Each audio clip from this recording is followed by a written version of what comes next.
మంత్రి వెల్లంపల్లి శ్రీనివాసరావు కామెంట్స్. ఎన్టీఆర్ జిల్లాలోని తిరువూరు మున్సిపాలిటీలో 20 మందిలో 17 మంది వైసీపీ గెలిస్తే ముగ్గురు టీడీపీ వాళ్ళు గెలవటం జరిగింది. ముగ్గురితో మున్సిపల్ చైర్మన్ ఎన్నికల్లో ఎలా గెలుస్తారు? కనీసం చైర్మన్ అభ్యర్థి కూడా టీడీపీలో గెలిచిన కౌన్సిలర్ కాదు. వైస్ చైర్మన్ అని కూడా చూడకుండా, కౌన్సిలర్లని చూడకుండా, మహిళల్ని కూడా చూడకుండా దుర్మార్గంగా వ్యవహరిస్తున్నారని, పోలీసులు ఖాకీ చొక్కాలు తీసి పచ్చ చొక్కాలు వేసుకుని పనిచేస్తున్నారని అన్నారు. నమస్కారం. ఈరోజు ఎన్టీఆర్ జిల్లా తిరువూరులో ప్రజాస్వామ్యాన్ని కూని చేసే విధంగా తెలుగుదేశం పార్టీ నాయకులు ఏదైతే మున్సిపల్ చైర్మన్ 20 మంది సభ్యుల్లో 17 మంది వైసీపీ గెలిస్తే ముగ్గురు టీడీపీ మాత్రమే గెలవడం జరిగింది. ఆ ముగ్గురుతో ఏ విధంగా చైర్మన్ని ఎలక్ట్ అవుతారు? కనీసం చైర్మన్ క్యాండిడేట్ కూడా తెలుగుదేశం పార్టీలో గెలిచిన వ్యక్తి కాదు. ఎంత ఘోరంగా అంటే ఇంత దుర్మార్గంగా ఈరోజు మహిళలు ఈరోజు వైస్ చైర్మన్ గారు కావచ్చు, మహిళా మనులు కావచ్చు, దుర్మార్గంగా పోలీసులు ఇందాక మా అవినాష్ గారు చెప్పిన ప్రకారం పోలీసులు పచ్చ చొక్కాలు వేసుకొని కాకీట్ చొక్కాలు విడదీసి పచ్చ చొక్కాలు వేసుకొని పనిచేస్తున్నారు.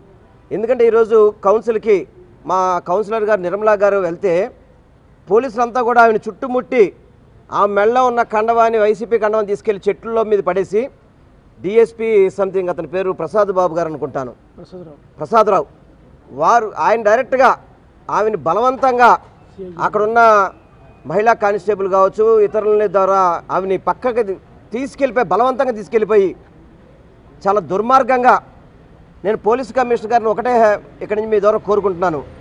అసలు పోలీసు వ్యవస్థ పనిచేస్తుంది ఎన్టీఆర్ జిల్లాలో? పనిచేస్తుందా పోలీసు వ్యవస్థ? ఏంటి దుర్మార్గం ఇది? అంటే ఒక కౌన్సిలర్కి అంటే కౌన్సిలర్ అంటే ప్రజాప్రతినిధి, వాళ్ళకి స్వచ్ఛందంగా ఓటేసే హక్కు లేకుండా ఏ విధంగా ఇంత దుర్మార్గంగా పనిచేస్తున్నారు? ఇప్పుడు మేము ఎన్నికల కమిషన్ గారు కలిసి ఆమె కూడా ఆశ్చర్యపోతున్నారు, ఇంత దుర్మార్గంగా వ్యవహరిస్తున్నారని చెప్పి ఆమె కూడా ఆశ్చర్యపోయే పరిస్థితి. వారికి అన్నింటి కూడా సీసీ ఫుటేజ్ సహా వివరాలన్నీ కూడా లిఖితపూర్వకంగా ఇవ్వడం జరిగింది. ఎందుకంటే ఈరోజు ఎన్నికలు జరిగితే మళ్ళీ వైసీపీ కవిసం చేసుకుంటుందని చెప్పి దుర్మార్గపు ఆలోచనతో అక్కడ ఉన్న స్థానికంగా ఎమ్మెల్యే కావచ్చు, ఇతర తెలుగుదేశం పార్టీ నాయకులు కావచ్చు, హైదరాబాద్ నుంచి మన ఇక్కడున్న సీఎం చంద్రబాబు నాయుడు గారు వీళ్ళందరూ కూడా తిరువూరు కైవసం చేసుకోవాలి, కౌన్సిలర్ని భయభ్రాంతం చేయాలి. వీరు సుమారు ఇక్కడ 10 మంది కౌన్సిలర్ ఉన్నారు. ఇక్కడ 10 మంది కౌన్సిలర్ ఇక్కడే ఉన్నారు. వారందరూ కూడా మళ్ళీ జగనన్న ఎవరి పేరు చెప్తే వాళ్ళకే ఓటేస్తామని చెప్పిన కండిషన్స్తో ఉంటే ఈ మహిళలు అయితే బాధపడుతున్నారు. ఒకళ్ళేమో గొంతు నొక్కేసే విధంగా, ఒకళ్ళని తోసేసే విధంగా, ఇష్టం వచ్చినట్టుగా కౌన్సిలర్ల మీద చెప్పులు విసరడం, అక్కడున్న రాళ్ళు విసరడం, ఇష్టం వచ్చినట్టు చేస్తున్న పోలీసులు మాత్రం అక్కడ ప్రేక్షక పాత్ర పోషిస్తున్నారు.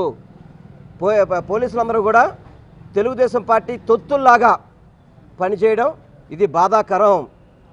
పోలీసు వ్యవస్థ మారాల్సిన అవసరం ఉంది.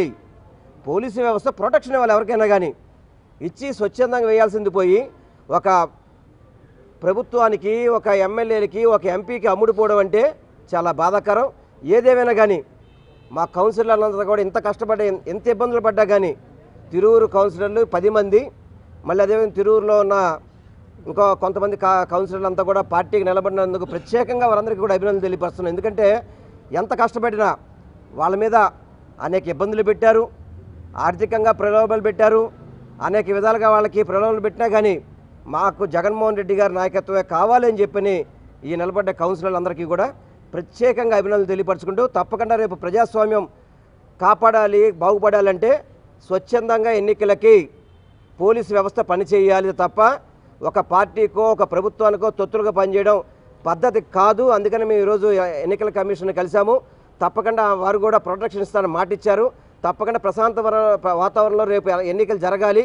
అది వైసీపీ పార్టీకే ప్రశాంతంగా వైసీపీ పార్టీ గెలుస్తుందని మీ ద్వారా కూడా మేము తెలియపరుచుకుంటున్నాం.